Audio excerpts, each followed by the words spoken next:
এখানে তারা ফুপু ভাতিজি বসে বসে দুষ্টুমি করছে আর আমরা সবাই মিলে দেখছি। হ্যালো এভরিওয়ান, আসসালামু আলাইকুম। ওই দিন ছিল আমার বাসায় মেহমান, আমার বড় ফুপু শাশুড়ি আর তার মেয়ে। আমরা মেহমান নিয়ে চলে গেলাম একটু হাঁটাহাঁটি করতে, ঘোরাঘুরি করতে। এখানে আমার মেয়ে জানি কি দেখছে, তার বাবা আবার ধাক্কা দিচ্ছে, তখন তার জ্ঞান আসলো। এই তো তারা কিন্তু সারাদিন এই দুষ্টুমি করতেই থাকে বাপ বেটি। আর এখানে হচ্ছে আমার ফুপু শাশুড়ি আর আমার ননদ। আর এখানে মেনু কার্ড দেখা হচ্ছিল যে কে কী খাবে। আমি আমার ননদকে জিজ্ঞেস করলাম যে কী খাবে, সে বলল যে শুধু সে পিৎজা খাবে আর অন্য কিছুই খাবে না। আমি চারপাশটা একটু ভিডিও করে নিচ্ছিলাম। আর এখানকার পরিবেশটা একেবারে থমথমে, ভালোই লাগে এখানে বসতে।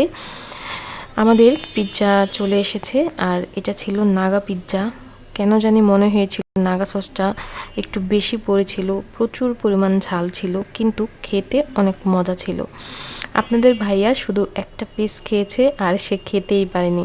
আমার মেয়ে খেয়েছে, আমিও খেয়েছি আলহামদুলিল্লাহ, আমার ননদও খেয়েছে। আমার মেয়ে এখানে স্ট্রবেরি শেক খাচ্ছে আর আমরা হচ্ছে নিয়েছিলাম মজু। এই তো। আর পিৎজা খাওয়ার পরে বারে বারে হচ্ছে ঠান্ডা জিনিস খেতে ইচ্ছে করছিল, কারণ ওই দিন প্রচুর গরম ছিল। তাছাড়া আমরা বাসা থেকেও পোলাও মাংস খেয়ে গিয়েছিলাম।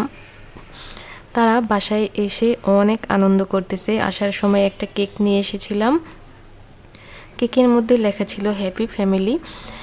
আমার বাসায় মেহমান আসলে আমার কাছে খুবই ভালো লাগে। আমি চেষ্টা করি মেহমানদের সাথে সময় কাটানোর জন্য আর মেহমানদেরকে নিয়ে একটু টুকটাক ঘোরাঘুরি করার জন্য। আসার সময় যে কেকটা নিয়ে এসেছিলাম সেটা এখন কাটা হচ্ছে, আয়াতমণিকে খাইয়ে দিচ্ছে তার ফুপু। আজকের ব্লগটা তাহলে এই পর্যন্তই। দেখা হবে নতুন আরও একটি ব্লগ ভিডিওতে। সেই পর্যন্ত সবাই ভালো থাকবেন, সুস্থ থাকবেন। আল্লাহ হাফিজ।